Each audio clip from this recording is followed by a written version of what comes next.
రోజు ఆఫీస్కి పోవాలి, రోజు గదే పని చేయాలా, రోజు గదే చాకరీ. ఛీ, నీ అవ్వ జీవితానికి ఎంటర్టైన్మెంట్ అనేదే లేకుండా పోయింది. ఎటు పోయేటట్టు లేదు, ఏం చేసేటట్టు లేదు. పని పని పని, ఇదే లోకమైంది. ఏందో నా తలరాత అని మస్తు మంది గిట్లనే ఫీల్ అవుతుంటారు. ఆ పని ఒత్తిడి తట్టుకోలేక కొంతమంది పిచ్చోళ్ళు అవుతుంటారు, ఇంకొంతమంది దవకాళ్ళ పాలవుతుంటారు. పైసలు ఉన్నోళ్ళేమో టూర్లు పోయి బరువు దించుకుంటారు జరంతా.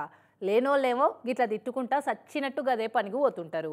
గీ జాడ్యం మనకే అనుకున్నాం కానీ మన మనుషులకు కూడా గిదే రందున్నట్టుంది కదా.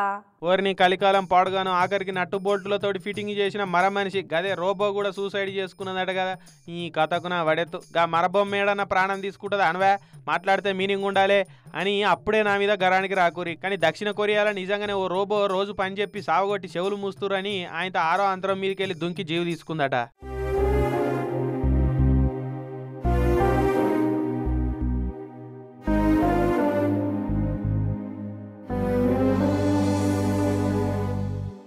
సౌత్ కొరియాలో ఉన్న గుమి సిటీ కౌన్సిల్ పోయిన ఏడాది ఆగస్టులో ఓ రోబోని తెచ్చిపెట్టిరట. ఆ ఆఫీసులో రాంగ పొంగ లిఫ్టుల కాడ ఎలివేటర్ల కాడ మనుషులకు జాగ్రత్తలు చెప్పుకుంటా ఉండేదట. ఇక కరెంటు కట్టకలు బంద్ చేసుకుంటా ఉండేదట. మరి ఏమైందో ఏమో కానీ జూన్ 26 తారీఖు నాడు మెట్ల కాడ రోజు లెక్కనే హుషారుగా కాకుండా చీదరవ్వకుండా చిన్నపోయి అటు ఇటు తిరుగుకుంటా గానొచ్చిందట. ఇక పొద్దుమికి 4 గంటలకల్లా పోయి చూస్తే మెట్ల మీదకి వెళ్ళి కిందకు దుంకి సూసైడ్ చేసుకున్నదట. ఆ రోబో షిప్పులున్న డాటాను బట్టి చూస్తే పని ఒత్తిడి ఎక్కువయ్యే అది అట్లా చేసుకున్నదని తేలిందట. చూడురి సీరియళ్లలో అత్తలు కోడళ్ళ మీద, కోడళ్ళు అత్తల మీద సాధించి రాచి రంపాన పెడితే బలిమికి జీవులు తీసుకుంటున్నట్టు రోబోలు కూడా గట్ల చేసుకోవటే.